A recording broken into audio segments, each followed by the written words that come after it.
제가 사도신경, 우리가 교회에 오면 우리 사도신경이라는 것을 배우게 되죠. 신앙의 기본 핵심을 모아놓은 교리입니다. 이 사도신경의 핵심 교리들을 우리가 내용들을 같이 살피고 있는데요. 오늘은 사도신경에서 하늘에 오르사 전능하신 하나님 우편에 앉아 계시다가 저려서 산자와 죽은 자를 심판하러 오시리라 라고 하는 이 사도신경의 신앙 고백, 이 신앙 고백의 의미가 뭔지 이것을 우리가 예수님의 재림과 연결해서 같이 생각해 보기를 원합니다. 그래서 제가 오늘 제목을 당신은 재림을 믿는가? 사도신경은 믿음의 고백이니까 제가 시리즈로 계속 전했죠. 당신은 하나님을 믿는가? 당신은 예수님을 믿는가? 당신은 기적을 믿는가? 이렇게 시리즈로 했는데요. 혹시 앞에 내용을 못 들은 분이 있으면 또 별처럼 빛나는 교회라는 그 내용으로 들어가시면 유튜브에 올라가 있습니다. 설교가. 자, 오늘 이 예수님의 재림을 이야기할 것 같은데요. 왜냐하면 저리로서 산자와 죽은 자를 심판하러 어떻게 하신다고요? 오시리라 했으니까요. 예수님이 세컨 커밍 하죠. 재림, 다시 오심을 이야기하는데 그 전에 먼저 이야기하고 싶은 게 뭐냐? 예수님의 성천입니다. 성천. 여기 보면 하늘에 오르사라고 되어 있죠. 하늘에 오르사. 예수님이 십자가에서 죽으셨죠. 그리고 3일 만에 부활하셨습니다.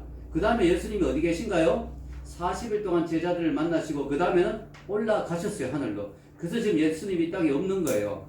예수님 부활하고 살아나셨다는데 예수님 어디 계셔? 예수님이 지금 이 땅에 안 계신 이유는 성천하셨다. 하늘로 올라가셨다. 근데 여기 보면은 성천하시는 것이 영광 가운데 올리셨느라 이렇게 표현합니다. 디모데전서 3장 16절에 보면요. 우리 주보의 본문 같이 읽겠습니다. 시작. 크도다 경건의 비밀이요 그렇지 않다 하는 이 없도다. 그는 육신으로 나타난 바 되시고 영으로 의롭다 하심을 받으시고 천사들에게 보이시고 만국에서 전파되시고 세상에서 믿음 받으시고 영광 가운데서 올려지셨느니라. 아멘. 이 성경이 참 좋은 게 성경의 구절을 잘 연결하면 큰 그림이 빅픽처가 나오죠. 우리가 방금 읽은 사도행전의 1장 9절부터 11절에는 이게 뭐 영광 가운데 올라간지 안 간지 확실히 잘 모르잖아요. 그런데 오늘 디모데전서 3장 16절과 연결해 보면 그는 영광 가운데서 올려지셨느니라. 도대체 이게 왜 영광이라는 단어를 사용했을까요? 예수님의 성천, 즉 부활하신 다음에 하늘로 제자들이 보는 데서 쭉 올라가셨어요. 근데 그것을 왜 영광 가운데 가셨다고 표현하느냐? 그것은 아주 깊은 의미가 있습니다. 그건 바로 단순히 예수님이 하늘로 갔다, 끌어올려서 갔다, 그걸로 끝나는 게 아니라 예수님이 이제 왕으로 취임하셨다. 왕의 대관식을 하셨다. 그런 의미입니다. 자, 예수님은 하나님의 아들이고 우주 만물을 만드신 하나님의 아들이시죠. 예수님을 통해서 만물이 만들어졌다고 했습니다. 그래서 예수님은 사실은 왕이십니다. 왕. 이 모든 걸 다스리는 분이시니까 왕이 다스리잖아요. 왕이십니다. 예수님 자신이. 그런데 이 땅에 오실 때는 왕으로 오지 않고 어떻게 왔어요? 초라한 어린 아기의 모습으로 왔죠. 그것은 뭐냐? 우리를 구원하기 위해서 예수님이 잠시 동안 뭘 하신 거예요? 왕관을 내려놓고 그 왕복, 빛나는 의복을 내려놓고 왕의 옷을 내려놓고 초라한 아기의 모습으로 오셔서 왕관 대신에 뭘 쓰셨어요? 가시 면류관을 쓰신 거예요. 그렇게 고난을 당하신 거예요. 예수님이. 근데 이제 고난이 끝났잖아요. 이제 십자가에 죽으시고 부활하셨잖아요. 이제 더 이상 고난 당할 일이 없죠. 그래서 이제는 하늘나라에 올라가시면서 뭘? 다시 왕으로 등극하시는 거예요. 잠시 내려놨던 왕관을 이제 다시 받아 드시는 거예요. 그래서 성천이 그런 의미가 있어요. 단순히 하늘로 갔다 이 정도의 의미가 아니라 영적으로 보면 예수님이 대관식을 하셨다. 우리가 왕이 보면 왕의 자리에 취임할 때 멋진 막 그런 대관식을 하잖아요. 그리고 왕관을 머리에 탁 쓰잖아요.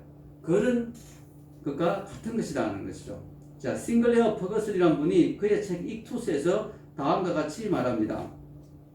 여기 적어 놓았는데요. 성천은 예수님의 왕권에 관한 것이다. 예수님은 오래도록 맹렬한 전투를 치르셨고 마침내 승리를 입증하셨다.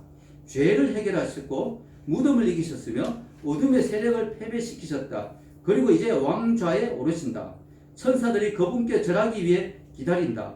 왕좌로 가는 성천 행진이 이루어질 때 영광의 구름이 그분을 보좌한다.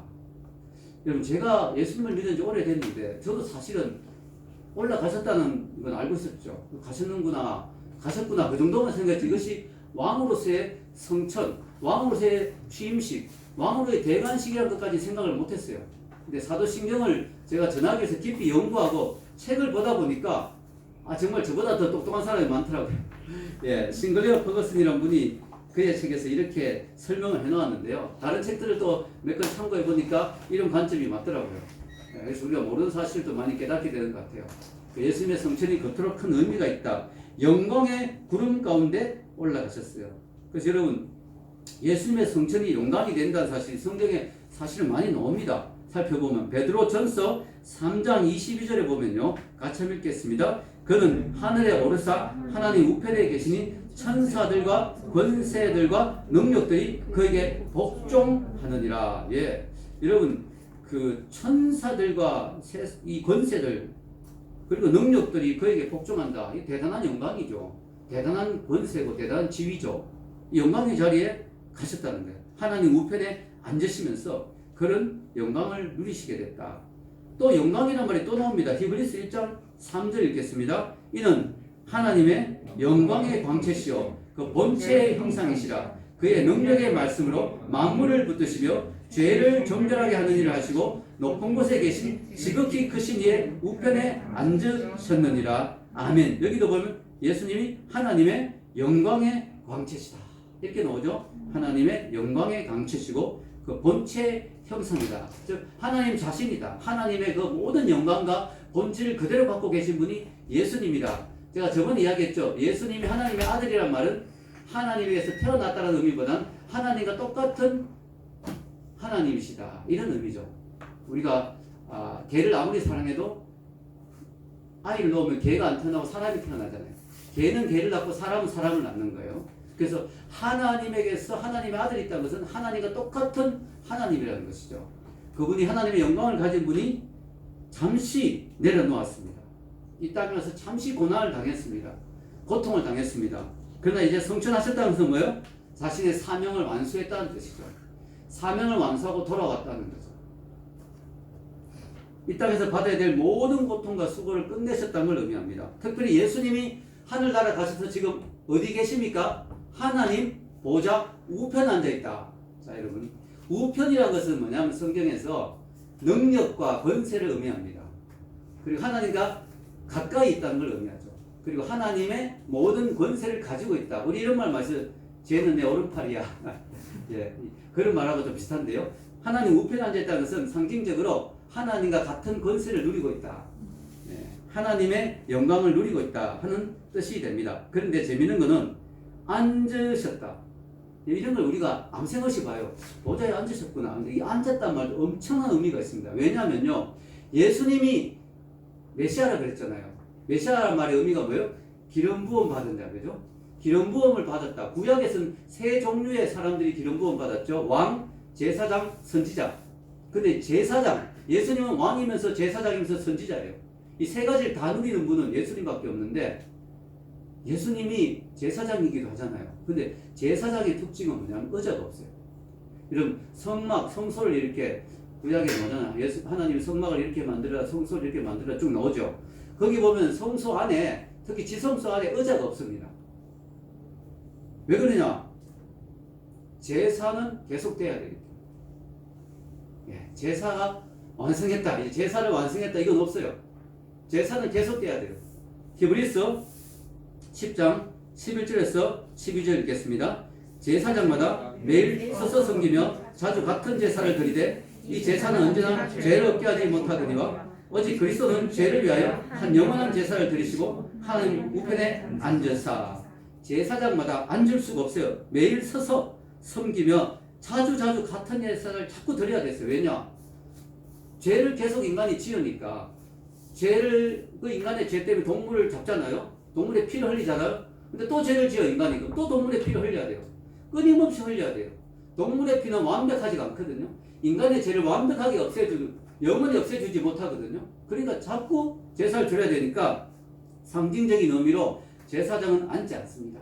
서서 계속 제사를 드리는데 예수님은 앉았다는 거예요. 무슨 의미입니까?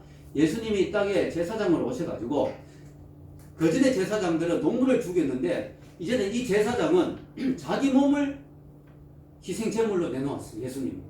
그 고귀한 하나님의 아들이신 예수님이 자기 몸을 희생 제사로 내어놓아서 십자가에서 피 흘려서 우리를 위한 산제사로 죽으셨어요. 그래서 제사가 완성되어 버렸어요. 이제 더 이상 제사를 안 드려요. 그래서 여러분 옛날에 구약시대 이스라엘 백성들은 날마다 짐승 잡았거든요. 근데 요즘 우리 예배에서 교회에서 예배 드릴 때 짐승 안 잡잖아요. 제사 안 드리잖아요. 왜냐? 한 번으로 영원한 once and for all 한 번으로 영원한 제사를 드려버렸어요. 더 이상 제사가 필요 없어요. 제사가 완성됐어요. 그래서 예수님 다 이루었다 그러셨잖아요. 그래서 예수님은 앉으신 거예요. 더 이상 서서 자꾸 제사 드리고 할 필요가 없는 거예요. 제사장의 일을 완성하신 거죠. 그러면 예수님은 능력 있는 자로서 오른편에 앉으셔서 제사도 완성하시고 이제 하나님 우편에 앉아 계신데 지금 뭐 하고 계신가? 여러분 궁금했죠? 그럼 예수님은 지금은 뭐 하실까? 하늘나라에서 도대체 예수님 지금 뭐 하시지? 우리 그냥 구경하고 계신가? 아닙니다. 자, 여기 보면요. 콜린 스미스라는 분이 이런 말을 했습니다. 그의 책에서 여기 제가 적어 놓았는데요. 예수께서 그들을 데리고 배단이 앞까지 나가서 손을 들어 그들에게 축복하시더니 축복하실 때 그들을 떠나 하늘로 올려주신 이건 누가복음 말씀 그대로예요. 24장 50에서 51절. 요걸 인용하면서 이분이 이렇게 말했어요. 콜린 스미스가. 제자들이 본 예수님의 마지막 모습은 손을 들어 축복해 주시는 모습이었다. 그리스도께서는 십자가 구원 사역을 마치셨다. 그러나 제자들에게 복을 주는 사역은 성천하신 중에도 계속되었다. 그들의 마음과 정신에는 그리스도께서 성천하시는 모습이 뇌리에 머리에 낙인처럼 찍혔을 것이다. 지금도 그리스도께서는 아버지 우편에서 자기 백성을 뭐 하신다? 축복하신다. 자, 여러분 바로 이겁니다. 이분이 참 중요한 부분을 잘 지적했는데요. 예수님이 성천하실 때 모습이 이거였어요. 우리가 왜 목사님 예배 끝에 축도하겠습니다 이러잖아요. 그죠? 지금은 우리 주 예수를 축복하잖아요. 축복기도. 축도가 축복기도인데 예수님이 올라가는 모습이 이거였어요. 두 손을 들어 축복하면서 올라갔다는 게 중요한 거예요. 예수님 이렇게 안 올라갔어요. 또는 뭐 무슨 슈퍼맨처럼 이렇게 안 올라갔어요. 예수님은 이렇게 올라갔어요. 이렇게. 왜? 내가 올라가면서 너희들을 축복하고 가서도 계속 축복할 거다. 이걸 다른 말로 중보기도로 하죠. 남을 위해서 하는 기도, 중보기도. 예수님이 천국에서 지금 하시는 일이 뭐냐? 너무 고맙죠. 우리 예수님이 우리 위해서 피 흘려서 죄를 용서해 주시고 죄 문제를 해결해 주신 것도 너무 고마운데 우리가 천국 가는 그날까지 이 땅에서 승리하며 살도록 지금도 천국에서 예수님의 영이신 성령님을 보내주셨고 또 우리를 도와주기 위해서 중보해 주시고 축복 기도 해주고 계신다는 거예요. 아멘. 이게 지금 예수님이 하고 계신 일이에요. 얼마나 감사합니까? 여러분 예수님이 천국에서 우리를 위해서 축복하고 간구 기도해 주신다는 말이 성경에 나옵니다. 로마서 8장 34절 보면요 분명히 나옵니다. 이게 제가 그냥 지어낸 말이 아니에요. 자, 이게 나옵니다. 누가 정죄하리요? 죽으실 뿐 아니라 다시 살아나신 이는 그리스도 예수시니 그는 하나님 우편에 계신 자요 우리를 위하여 만자라 간구하시는 자신이라. 나오죠 분명히. 하나님 우편에 계신 자고 우리를 위하여 간구하고 계십니다. 또 있습니다. 히브리서 7장 25절 읽겠습니다. 그러므로 자기를 힘입어 하나님께 나아가는 자들을 온전히 구원하실 수 있으니 이는 그가 항상 살아 계셔서 그들을 위하여 간구하심이라. 아멘. 그래서 여러분 우리 기도가 힘이 있는 이유가 뭘까요? 내 기도 뒤에 성령님이 말할 수 없는 탄식으로 내 기도를 도와주시고 그 뒤에 백그라운드로 예수님이 뭐예요? 간구해주고 계십니다. 내 기도를 도와주고 계십니다. 나를 위해서 축복해주고 계십니다. 그 기도 우리가 예수님의 이름으로 기도합니다. 그 기도가 능력이 있고 응답받지 않을 수가 없는 거죠. 참 든든하죠. 우리가 잘 아는 찬송 중에 찬양 중에 이런 거 있죠. 누군가 널 위하여 누군가 기도하네. 너무 좋잖아요. 그죠? 그 찬송. 내가 홀로 외롭고 힘들지라도 누군가 널 위해 기도하네. 근데 그 누군가가 우리 목사님이 기도해 주신다. 우리 셀리드님이 기도해 주신다. 내 친구가 기도해 준다. 짝기도 하는 누구가 기도해 준다. 이것도 있지만 메인은 뭐예요? 예수님이 위해서. 예수님이 날 위해서 힘들 때 기도해 주신다. 날 위해서 뒤에서 힘내라고 기도해 주시고 힘을 주신다. 아멘. 자, 예수님의 성천에 이렇게 큰 의미가 있습니다. 왕으로 올라가시고 그곳에서도 왕의 막 권세를 누리고 계신 게 아니라 우리를 위해서 축복하고 기도해 주고 계십니다. 그리고 그 예수님이 어떻게 하신다고요? 어느 날 우편에 앉아 계시잖아요. 이제는 서서 일할 필요가 없어요. 앉아 계세요. 어느 날 예수님이 일어나는 때가 오겠죠. 다시 오시기 위해서. 다시 오신다. 다시 오실 예수님. 그게 오늘 말씀입니다. 그 사도신경의 내용입니다. 위에 한번 읽어볼까요? 사도신경. 하늘에 오르사 전능하신 하나님 우편에 앉아 계시다가 저리어서 산자와 죽은 자를 심판하러 오시리라. 성경은요, 예수님이 오신다는 걸 엄청나게 강조하고 있어요. 성경이 예수님의 재림을 엄청나게 강조하고 있어요. 어떤 사람이 성경을 연구했습니다. 신약 성경을 연구했어요. 예수님의 재림이 몇 번 나오는가? 너무 놀라운 사실이 뭔지 아세요? 예수님 첫 번에 왔는 걸 초림이라고 그러죠. 초림. 처음에 왔는 걸 초림. 두 번째 오는 걸 앞으로 올 걸 재림이라는데요. 놀라운 건요, 예수님의 초림에 관한 예언보다 재림에 관한 예언이 성경 전체에 보면 2배나 더 많고요. 특히 신약 성경에 보면요, 신약 성경이 총 216장이거든요. 그런데 300절이 넘는 곳에서 예수님의 재림에 대해서 언급하고 있어요. 그러니까 이걸 계산해 보니까 신약 성경에서 13절마다 한 번씩 예수님의 재림에 대해서 이야기하고 있는 거예요. 와, 엄청나죠? 신약 성경 전체에서 분량으로 보면 13절마다 한 번씩 예수님의 재림에 대해서 언급하고 있다는 거예요.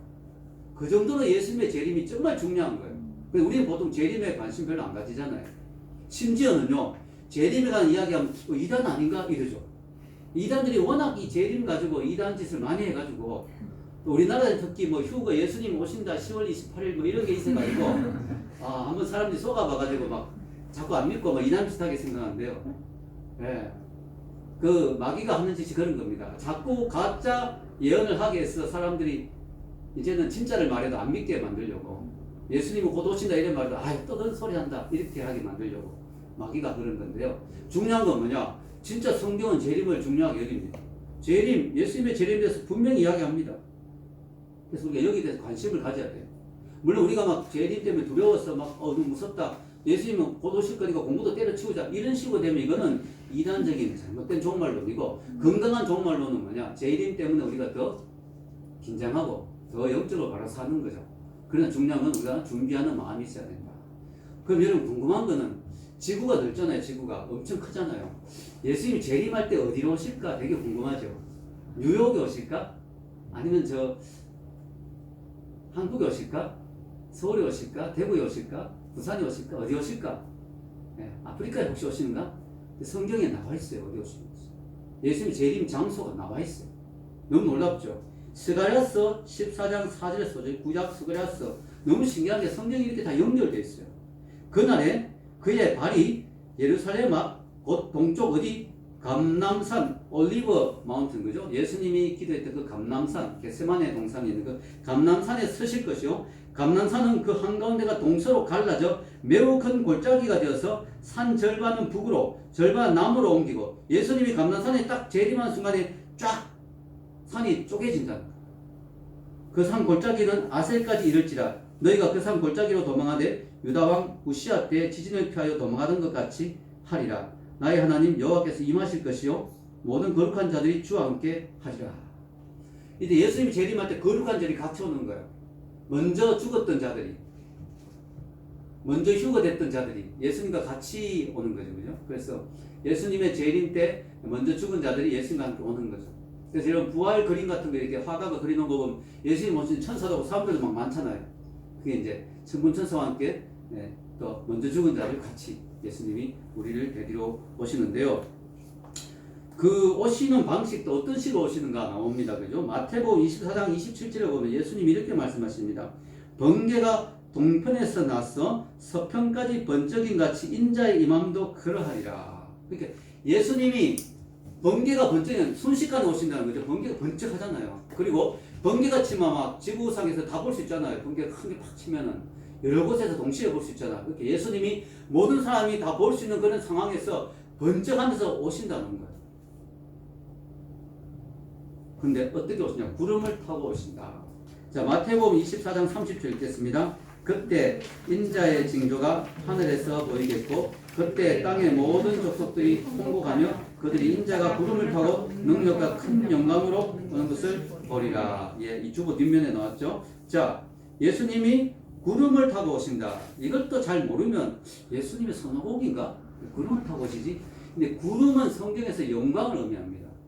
예수님이 구름을 타고 오신다는 말은 하나님의 영광 가운데 오신다는 뜻입니다. 이걸 우리가 뭐 선호곡이 구름 타고 오는 그런 개념을 생각하면 안 돼요. 성전에, 구약에 보면 성전에 하나님 앞에 성전 봉헌식 할 때 뭐예요? 거기 하나님의 영광의 구름이 임하고, 또 출애굽 했을 때 구름 기둥이 같이 했잖아요. 하나님의 영광을 상징하셨어요. 예수님이 영광 가운데 오신다. 이런 의미입니다. 자, 여러분 여기서 이제 우리가 중요한 거 하나 배울 수가 있죠. 제가 자주 강조해서 아마 여러분 중에 기억나는 사람들이 있을지 모르겠는데요. 또 강조합니다. 너무 중요하니까. 우리나라에만 해도 재림 예수가 많습니다. 교주들이 뭐라고 하냐면 내가 예수야. 예수님 다시 재림한다 했으니까 내가 재림했어. 할아버지인데요. 내 속에 영으로 재림했어. 내 속에 예수의 영이 있어. 이렇게 이야기하거든요. 그러면서 막 나쁜 짓 많이 하니까 감옥에 가잖아요. 그럼 감옥에 가면 사람들이 안 믿어야 되는데 사기꾼이었네? 안 믿어야 되는 사람들이 말해요. 우리 예수님이 핍박받는다. 또 그 사람도 그래요. 성경 봐라. 성경 예수님 오실 때 얼마나 핍박당했냐. 나도 지금 예수의 영은 예수님이 왔기 때문에 재림했는데 핍박당하고 있다. 이렇게 말하는데 완전히 성경을 몰라서 하는 소리죠. 왜? 예수님이 재림할 때는 핍박 안 당합니다. 초림 때는 우리의 구원자라고 하기 때문에 우리 죄를 대신해서 핍박당하고 고난당했지만 재림 때는 영광이 주러 오고 심판 주러 오시기 때문에 핍박 안 당해요. 이제 우리를 심판하는 입장이기 때문에 핍박 안 당하고 더 중요한 건 뭐예요? 초라하게 안 온다. 초라하게 늙은 할아버지 몸을 안 온다.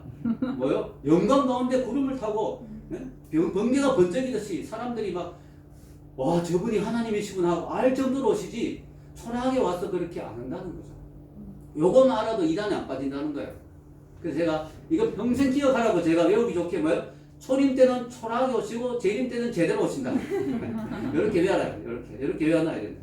예수님이 초림 때는 초라하게 왔어요. 우리를 위해서 어린 아기의 모습으로. 그러나 재림 때는 심판주로 무서운 모습으로 제대로 오신다. 그럼 사람들이 예수님 앞에 다 무릎을 꿇게 됩니다. 심지어 안 믿는 자도 예수님이 눈을 보니까 인정 안 할 수가 없잖아요. 그분이 하나님이었구나. 야, 기독교인들 뭐 헛소리한다 생각했는데 그분이 진짜 하나님이었구나. 모든 무릎이 예수님 앞에 꿇고 모든 입이 예수님을 인정할 수밖에 없는 때가 온다는 거죠. 그게 빌립보스의 말씀입니다.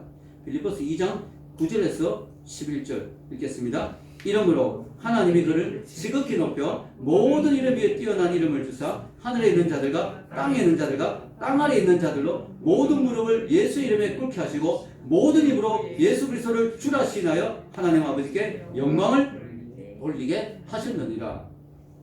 여러분 이런 걸 보면요 우리가 믿는 예수님이 얼마나 대단한 분인가를 알 수 있죠. 여러분 이런 말을 부처나 공자에게 적용할 수가 없잖아요. 예수님은 하늘 위에 또 땅에 땅 아래에 있는 모든 자들이 예수님 앞에 무릎 꿇는 그런 존재라는 거죠. 예수님이 하나님이니까 대단한 거죠. 여러분 지금 이 땅의 사람들 예수님 안 믿는 사람들은요 예수님을 기억할 때 어떤 모습으로 기억합니까? 이겁니다. 이거 십자가에 못 박힌 모습, 머리에 가시관 쓰고 피 흘리는 아주 비참한 모습. 이걸로 사람들의 머리에 예수님의 이미지가 있어요. 예수님이 부활하시고도 놀라운 사실은요 자기를 안 믿는 사람은 안 만나주셨어요. 너무 재밌죠? 자기를 막 괴롭혔던 로마 군인에게 나타나면 우리가 생각이 되게 통쾌할 것 같은데 예수님은요 제자들에게만 나타나셨어요. 예수님의 그 영광의 모습을 안 믿는 사람에게 아직까지 안 보여주셨어요. 근데 이제 그것을 보여줄 때가 오는 거죠. 그것이 드러날 때가 옵니다. 재림 때 예수님 영광 가운데 오실 겁니다. 사람들이 깜짝 놀랄 겁니다. 기독교가 진리였구나. 기독교에서 말하는 예수님이 정말 하나님이었구나 하는 걸 모든 사람이 인정할 수밖에 없는. 여러분 이 세상에 역사관이 두 종류가 있잖아요. 순환적 역사관과 직선적 역사관. 순환적 역사관은 뭡니까? 돌고 돈다 역사가. 그래서 뭐예요? 윤회. 그죠? 태어나고 죽고 또 태어나고 다음에 동물로 태어나고 사람으로 태어나고 윤회. 그러나 기독교는 윤회를 안 믿습니다. 전생을 안 믿습니다. 기독교는 한번 죽으면 그 다음에 심판이 있고 인류의 역사도 계속 돌고 도는 게 아니라 종말을 향해 가고 있다고 봅니다. 기독교는. 태초에 하나님이 천지를 창조하시니라. 창세기 1장에 나오죠. 그 천지 창조 이후에 인간이 타락했잖아요. 그리고 구원자가 왔잖아요. 그것이 구원자가 왔다는 내용이 바로 신약입니다. 그죠? 신약이 바로 구세주 예수님에 관한 내용이 신약이잖아요. 그 신약 끝에 요한계시록에 예수님이 다시 오신다 했잖아요. 그래서 예수님이 오시는 것과 맞물려서 이 인류의 역사가 지금 종말로 가고 있다는 것. 우리 기독교의 역사가는 직선적인 역사가. 시작이 있으면 끝이 있다. 알파요 오메가다. 시작이 있으면 끝이 있는. 이게 기독교의 역사관입니다. 저는 이 역사관을 믿습니다. 저는 이 역사관을 가지고 있습니다. 인류가 한없이 발전하고 한없이 가는 게 아니라 인류의 종말을 향해 가고 있다. 마치 시계가 태엽을 감아놓는데 점점점 시간이 지나면 태엽이 풀리잖아요. 과학적으로도 그러잖아요. 엔트로피 증가의 법칙. 지금 우주에는 엔트로피가 증가한다. 엔트로피가 뭐면 무질서. 즉 시계 태엽이 풀리듯이 지금 이 우주도 종말을 향해 가고 있다고 과학자들도 인정해요. 자, 여러분 이 세상을 보십시오. 지금 이 지구가, 이 인간의 역사가 점점 발전하고 있습니까? 아니면 정말 종말을 향해 가고 있습니까? 기술은 발전하고 있어요. 확실히 AI가 나오고 그죠?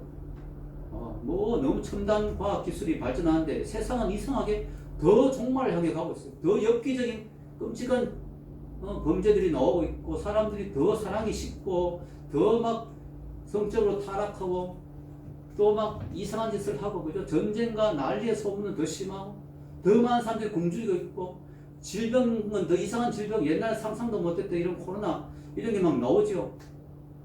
너무 끔찍한 세상으로 가고 있어요. 저는 성경의 말씀이 이루어지고 있는 것이라고 봅니다. 여러분, 역사는 한없이 가는 게 아닙니다. 여러분, 원래 초에 우리가 성경 읽도 하자 그랬거든요. 우리 교인들하고 같이. 혼자 읽으면 힘들어요. 근데 교회에서 분량을 딱 정해줘서 하니까 힘들지만 따라오게 되잖아요. 그래서 얼마 전에 구약이 끝났습니다.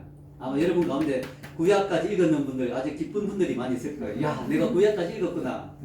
이제 좀 있으면 이제 원래가 100일도 안 남았습니다. 근데요, 원래까지 다 읽으면 신약을 읽고 창세기부터 읽었는데, 원래 초에 1월 1일 창세기부터 읽었는데 어느 순간 요한계시록 마지막 장을 읽는 때가 올 겁니다. 마찬가지예요. 인류 역사도 마찬가지예요. 시작이 있었는데 어느 순간에 끝이 온다는 건데, 어느 정도 왔느냐? 지금 끝이 많이 왔어요. 왜냐하면 하나님이 천지를 이미 창조했고, 인간이 이미 타락했고, 구원자를 보낸다고 약속을 수없이 했는데, 구약 성경에서 진짜 구원자가 왔고, 구원자가 왔는지 벌써 2000년이 지났고, 이제 역사의 종말이 온다고 예수님이 약속하신 그 때가 가까워왔다는 것은 사실인 거죠. 예수님이 분명히 약속했습니다. 요한계시록 22장 20절 읽겠습니다. 이것들을 전가하신 이가 가라사대 내가 진실로 속히 오리라 하시거늘 아멘 주 예수여 오시옵소서. 요한계시록의 거의 마지막 구절이 이겁니다. 아멘 주 예수여 오시옵소서. 이걸 유시간 말로 마라나타라고 하죠. 마라나타. 아멘 주 예수여 오시옵소서. 여러분, 사도신경을 신앙으로 고백하는 사람들은 바로 이 사실을 믿고 고백하는 사람입니다. 역사가 마지막 종말의 한 시점 향하여 달려가고 있다는 사실을 믿는 사람들이 바로 사도신경을 고백하는 사람들입니다. 오늘 사도신경의 고백이 바로 이겁니다. 그러면 역사의 진짜 주인공은 누굴까요? 예수님이에요. 우리가 생각에 막 위대한 위인들, 텔레비전에 나온 사람들, 이런 사람들이 역사의 주인공으로 생각할 수 있지만, 아주 막강한 정치 지도자들, 돈과 권력이 많은 사람들, 이런 사람들이 역사의 지도자, 역사의 주인공인 줄 알겠지만 아닙니다. 역사의 주인공은 예수님이에요. 왜? 예수님이 오시면서 역사의 모든 종말이 오니까 예수님이 역사의 주인공이죠. 인류 역사는 예수님이 인간을 구원하는 역사예요. 그래서 그걸 유시간 말로 구속사라고 그러잖아요. 구속사. 우리 기독교인은 역사를 볼 때 그냥 역사가 흘러간다, 시간이 흘러간다 이렇게 안 보고 하나님의 구원의 계획이 지금 이루어지고 있다고 보죠. 이걸 구속사라죠. 구속사. 하나님의 구원의 역사. 자, 여러분, 헬무트 틸리케라는 아주 유명한 분입니다. 이분이 이런 말을 했어요. 참 멋있는 말을 했죠. 역사라는 드라마가 막을 내리면 예수 그리스도는 무대에 홀로 서 계실 것이다. 파라오, 알렉산더 대왕, 샤르마뉴 대제, 처칠, 스탈린, 존스, 마오쩌둥과 같이 역사에서 위대하다고 불렸던 많은 인물은 그때야 자신들이 누군가에 의해 만들어진 한 드라마의 조연에 불과했다는 것을 깨닫게 될 것이다. 우리가 생각하기에 주인공, 막 역사를 움직이고 있고 막 나라를 움직이고 이런 사람들이 주인공으로 생각하지만 그들은 조연에 불과했다는 걸 알게 될 것이다. 역사는 한 분, 그분을 위해서 역사는 흘러가고 있었다. 그래서 히스토리가 히즈 스토리라고 그러잖아요. 히스토리가 히즈 스토리, 그분의 이야기. 역사는 바로 히스토리는 히즈 스토리다. 자, 여러분, 그럼 진짜 궁금한 질문, 언제 오십니까? 이 너무 예수님이 언제 오실까요? 왜? 언제니까 예수님? 너무 궁금하죠. 근데요, 이걸 이제 사람들이 2000년 동안 막 계산을 하려고, 교회 역사 2000년 동안 많은 사람들이 야 언제 오신다 따라 막 다 틀렸죠. 자, 성경은 분명히 말합니다. 우리는 그 날짜를 알 수 없다. 예수님 말씀하시죠. 이 마태복음 24장 36절 읽겠습니다. 그러나 그날과 그때는 아무도 모르나니 하늘의 천사들도 아들도 모르고 오직 아버지만 아시느니라. 아들이 누구예요? 예수님이에요. 예수님이 자기가 오면서 자기도 모른다? 이거는요, 예수님 진짜 모른다 뜻 아니에요. 삼일체인데 예수님 왜 모르겠어요? 하나님이신데. 이거는 겸손의 의미도 있지만 더 큰 의미는 뭐예요? 이스라엘의 결혼 풍습을 여러분 전에 제가 이야기했죠. 이스라엘 결혼은 뭐예요? 신랑이 신부에게 정혼하고 그 다음에 결혼 전에 집을 준비했다가 신부를 데리러 오는 것이 결혼이거든요. 이스라엘 풍습은. 근데 신부를 데리러 오는 건 신랑 마음대로 안 가요. 아버지가 자 이제 가자 하면 가는 거예요. 아무리 아들이 신랑 막 신부 보고 싶어가 빨리 결혼하고 싶어도 아들은 그 권한이 없어요. 아버지가 오늘 가자, 내일 가자 이렇게 날짜를 정하는 거예요. 그 의미예요. 그 의미. 예수님이 진짜 모른다는 뜻이 아니라 아버지에게 달려있다. 아버지가 날짜를 정한다. 내가 다시 오는 날을. 그러나 중요한 건 뭘까요? 몇월 며칠 몇 시에 오시는지는 몰라도 몇월 며칠 몇 시에 오시는 건 무조건 이단입니다. 근데 몇월 며칠 몇 시에 오시는 건 몰라도 뭘 알 수 있느냐? 언제쯤 가까웠다 하는 건 알 수 있다는 거예요.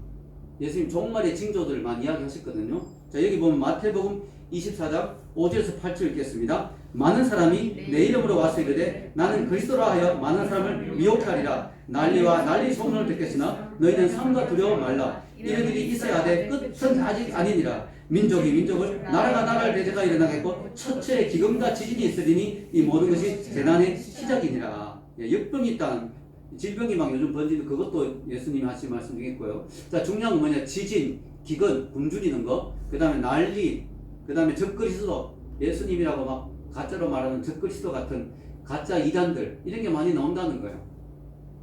여러분, 만약 예수님이 이렇게 말했는데 2000년 전에 지금 너무너무 과학이 발전해가 세계가 평화로워져가 굶주린 사람이 하나도 없고 그러면 예언이 틀려버린 거죠. 사람들이 너무너무 착해져가지고 잘 먹고 잘 살게 돼가지고 아무도 전쟁 안 하고 막 서로 화해하고 살고 이러면 성경이 엉터리예요. 근데 너무 놀라운 게 2000년 전에 지금 예언하셨는데 이게 지금 그대로 이루어지고 있어요. 난리가 더 심해지고 있고요. 테러까지 막 예수님 그때 당시에 테러도 없었는데 테러까지 나오고 말이죠. 역병에다가 굶주림 얼마나 많이 굶고 있습니까? 아, 지금도 뭐 이렇게 풍요로운 세상인데도 얼마나 지금 아프리카나 이런 데 나라 뭐 콩고 뭐 이런데 얼마나 많이 우리 리디아가 또 그쪽에 많이 또 연구를 하고 그래서 저 그때 기도 제목을 올리고 하는데 500만 명? 뭐 하여튼 엄청나게 많은 지금 막 난민들 얼마나 많은지요. 끔찍합니다. 끔찍해요. 예. 너무너무 끔찍한데 이게 가까웠다는 어떻게 하냐면은 요게 점점 심해지면 심해지면 이게 해산하고 비슷해요. 해산. 저도 아이 셋을 제가 놓은 건 아니지만 낳아봤잖아요. 그러니까 엄마가 배 아파서 아이를 낳는데 아이가 나오기 전에 배가 좀 덜 아파요. 근데 아이가 나올 때 가까워지면 배가 많이 아프면서 더 자주 아파요. 진통이 더 빨리빨리 오는 거지. 그건 뭐냐? 나올 때가 가까웠다는 거. 지금 지진이 점점 더 자주 일어나고 더 크게 일어나잖아요. 이게 뭐냐? 가까웠다는 거예요. 예수님이 지금 오실 때가. 마지막 해산의 진통과 같은 인류의 고통이 지금 있는 거예요.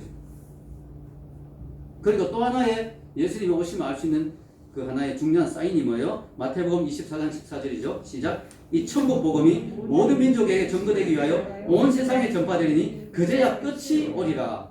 끝이 온다고 분명히 말했어요. 끝, 종말. 언제 오느냐? 예수님이 전하는 이 복음이 온 민족에게 다 전해지면 2000년 전에 그때는 복음이 유대인들밖에 몰랐잖아요. 근데 진짜 그 예언이 이루어졌죠. 지금 전 세계 예수님 이름 모르는 사람 별로 없죠. 성경 없는 나라 별로 없어요. 전 세계 대부분의 언어로 성경이 다 번역됐습니다. 요즘은 슈퍼컴퓨터가 나가 더 빨리 번역된대요. 그래가지고 상당히 많이 번역돼가지고 앞으로만 10년, 15년 안에 성경이 다 번역된 전 세계 모든 나라의 언어로 진짜 단순 논리적으로 하면 한 10년, 15년 후에 예수님이 오셔야 될 정도로 복음이 안 들어간 나라가 없어요, 지금.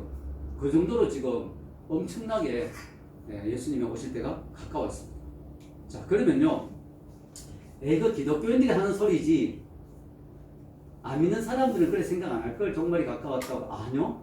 여러분 혹시 그거 들어봤어요? 종말의 시계 Doomsday Clock이라고 했어요. 이게 뭐냐면 1947년도 미국의 핵 개발 사업인 맨하탄 프로젝트라는 게 있었어요. 거기에서 사람들이 막 핵을 개발하면서 자기들도 겁나는 거야. 야, 이 핵이 진짜 개발되고 이러다가 인류가 망하는 거 아닌가? 이 핵이 진짜 터져가 다 죽는 거 아닌가? 그래서 이 인류가 핵을 만들긴 하지만 이 핵의 위협으로 얼마나 심각한지 그걸 우리가 좀 개선할 수 있는 뭔가를 만들어보자 해가지고 지표를 핵과 또 환경과 또 뭐 지구의 여러 가지 그런 것들 있잖아요. 뭐 전쟁 등등 여러 가지 그런 것, 종말론적인 그런 여러 가지 위기 상황들을 다 반영해가지고 그죠? 예, 천재지변, 온난화 이런 거 다 해가지고 수치를 만들어 가지고 시계로 표시하는 거예요. 시계로. 12시 밤 12시가 되면 종말이 오는데 지금은 몇 시다. 예를 들면 10시 40분이다. 뭐 11시 20분이다. 이렇게 표시를 하는 종말의 시계를 만들었는데요. 여러분 지금 몇 시인지 아세요? 제가 이거 준비하면서 궁금해가지고, 왜냐면 제가 옛날 자료들을 좀 가지고 있었는데 최근 자료들이 없어가 궁금해서 막 인터넷에 찾아보니까요. 지금 몇 시냐면은 2021년 현재 11시 58분 20초. 이 말은 뭐냐면 정말 자정 100초 전, 딱 100초 전이에요. 100초 전. 이거는 믿는 사람들이 만든 시계가 아니에요. 전혀 안 믿는 사람들이 만든 아주 객관적인 수치를 가지고 만든 시계예요. 근데 이 사람들이 보기에도 인류가 지금 망하는 종말의 때가 100초 전이라고. 100초 전. 심각하죠. 예수님이 재림해서 뭘 하실까요? 이 땅에 다시 오셔서 뭘 하실까요? 이 세상을 심판하십니다. 이제는 심판주로 오시거든요. 자, 요한복음 5장 26절에서 29절 읽어보겠습니다. 아버지께서 자기 속에 생명이 있음 같이 아들에게도 생명을 주어 그 속에 있게 하셨고 또 인자됨으로 말미암아 심판하는 권한을 주셨느니라. 이를 놀랍게 여기지 말라. 무덤 속에 있는 자가 그의 음성을 들을 때가 오나니 선한 일을 행한 자는 생명의 부활로 악한 일을 행한 자는 심판의 부활로 나오리라. 여기 보면요. 인자됨으로 말미암아 심판하는 권한을 주셨느니라. 이게 무슨 말이냐면은 원래 심판은 하나님의 권한이잖아요. 하나님 아버지의. 하나님 아버지가 심판자죠. 그런데 예수님이 인자됐다. 우리를 위해서 인간이 돼서 와서 고난당하셨죠. 그래서 하나님이 그 심판의 권한을 아들에게 맡기신 거예요. 그래서 예수님이 이제는 심판주로 오시는 거예요. 그러니까 이런 일이 일어나는 거예요. 예수님이 이 땅에 딱 오시면 예수님이 나와라 하면 무덤 있는 자가 다 나오는 거예요. 살아있는 자도 당연히 예수님을 만나고 죽어보면 그만이지 이게 아니에요. 무덤에 있는 자가 다시 다 살아나서 다 나오는 거예요. 에이, 그게 말이 됩니까? 됩니다. 왜? 그 예가 하나 있죠. 하나의 칠예. 누구예요? 나사로. 성경에 나사로가 죽으니 나을 때가 썩었잖아요. 예수님이 나사로야 나오너라니까 어떻게 돼요? 나사로가 막 무덤 문을 열어놓으니까 막 붕대 감기처럼 막 나왔잖아요. 풀어주니까 온몸이 깨끗해졌어. 그 나사로가 살았잖아요. 그게 하나의 미리 보여주는 거예요. foretaste, 미리 맛보는 거예요. 근데 그때 예수님이 이렇게 나사로야 나오느라 그랬죠. 왜 그랬을까요? 나오느라 하면 다 나와버리거든. 다 나와버리면 골치 아프잖아요. 근데 예수님 마지막 때는 나사로야 나오느라 아니고 다 나오느라. 그러니까 죽은 자가 다 나오는데 중요한 건 뭘까요? 죽었다가 나오는데 똑같은 부활이 아니라는 거예요. 하나는 뭐예요? 생명의 부활. 하나는 심판의 부활.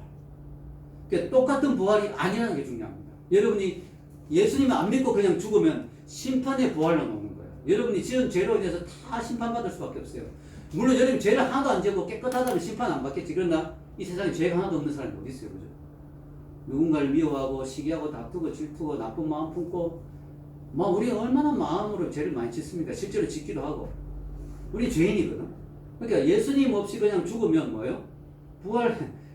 죽으면 끝난 줄 알았는데. 세상 꼴 보기 싫다. 자살하자. 자살했고 죽으면 끝난 줄 알았는데. 예수님 어느 날 갑자기 예수님 음성이 들리는 무대에 누워있는데. 나오느라. 그리고 막 내 몸이 다 썩었는데 이게 다시 막 새 몸이 되면서 막 무덤이 열리면서 나오게 돼. 나와보니까 심판이 있고. 지옥이에요, 지옥. 영원한 지옥. 근데 우리가 예수님을 믿고 죽으면 어떻게 돼요? 내가 예수를 믿었기 때문에 내가 거룩해지거나 완전해진 게 아니에요. 난 여전히 죄인이지만 뭐예요? 예수님의 피로 인해서 제사 원리를 이야기했죠. 옛날에 동물의 피를 제사 드렸듯이 예수님의 피로 인해서 내 죄가 씻겨진 거예요. 내 죄가 덮어진 거예요. 그래서 나는 이제 심판의 자리에 안 가고 뭐예요? 생명의 부활로 천국으로 상급을 받는 자리로 가게 돼요. 자, 여기 제가 놓지는 않았지만 요한복음 5장 24절에 그 말씀 있잖아요. 내 말을 듣고 또 나 보내신 줄 믿는 자는 뭐예요? 영생을 얻고 심판이 이르지 아니하나니 사망에서 생명으로 옮겼느니라. 요한복음 5장 24절에 예수님이 약속했잖아요. 바로 그거예요. 내 말을 듣는지는 또 나 보내신 이를 믿는 자는 영생을 얻었고 심판이 이르지 않으니, 이게 심판의 부활을 안 간다는 거예요. 심판이 이르지 아니하나니 사망에서 생명으로 옮겼느니라. 아멘. 어둠의 나라에서 빛의 나라로 옮긴 거예요. 여러분 예수를 믿는 그 순간 여러분은 하나님의 진노의 자식에서 하나님의 자녀로 오적이 바뀌어버리는 거야. 입양이라는 거죠. 입양. 거지 고아가 부자집 입양됐고 그 순간에 부자의 아들이 돼버리잖아요. 네. 입양이 돼버린다. 신분이 바뀌어버려. 심판의 부활로 나오지 않고 생명의 부활로 나와. 아멘. 그 예수님을 믿는다는 건 너무너무 중요한 거예요.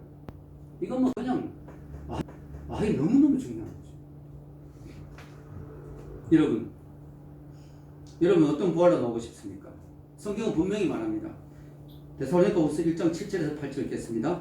환난을 받는 너에게는 우리와 함께 안식으로 갚으시는 것이 하나님의 공이시니 주 예수께서 자기의 능력의 천사들과 함께 하늘로부터 불꽃 가운데 나타나실 때 하나님을 모르는 자들과 우리 주 예수의 복음에 복종하지 않는 자들에게 형벌을 내리시리니.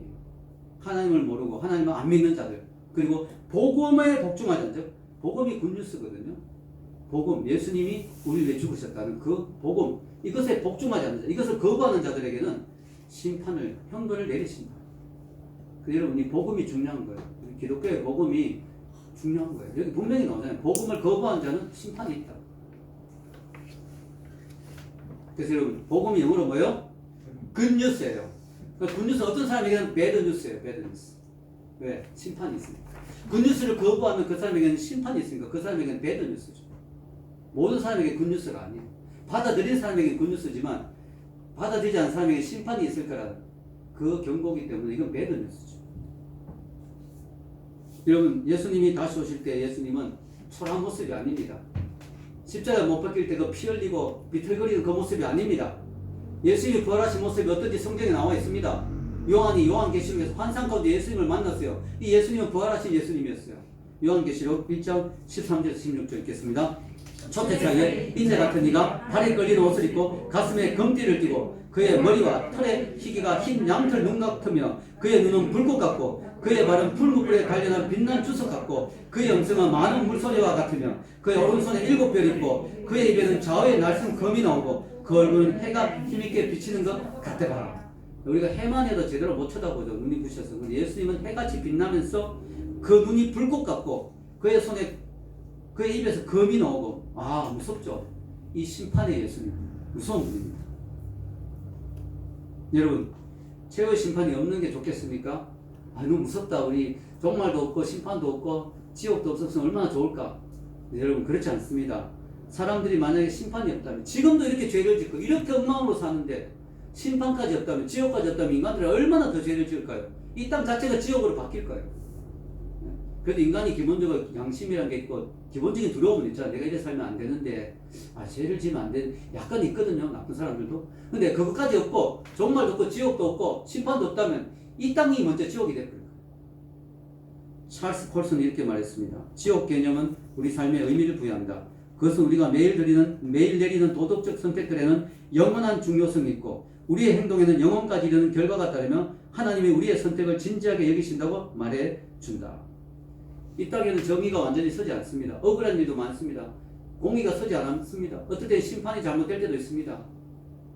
완전한 공의가 언젠가는 서야 되겠죠. 잘못된 게 다 바로 잡아져야 되겠죠. 그것이 바로 예수님의 재림입니다. 그럼 우리는 어떻게 살아야 될까요? 결론. 예수님은 재림을 이야기하시면서 뭐라고 하십니까? 깨어있어라. 자주 이야기하시죠. 깨어있어라. 여기 덧붙이면 깨어 기도하라. 깨어있으란 말은 잠자지 말라는 뜻이 아닙니다.